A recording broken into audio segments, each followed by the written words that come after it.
The correlation feature can be used to identify correlations between pairs of metrics.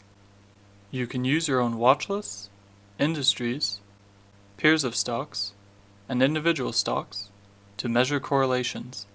Let's start by comparing market capitalization with a set of other metrics.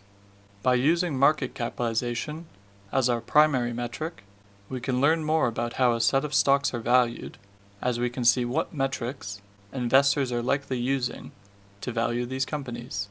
The lower table provides us with the correlation between market capitalization and each metric for every company.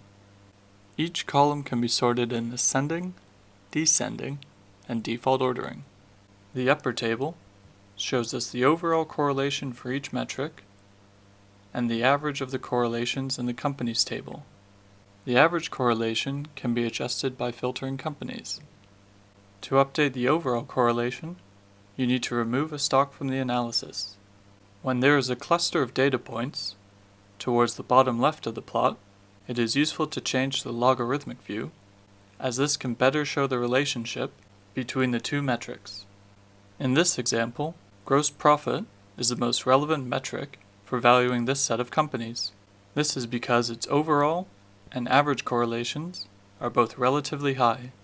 For the companies with higher correlation values, it's worthwhile to see their forecasted gross profit growth in the Rank Stocks feature to identify which ones might be worth investing in.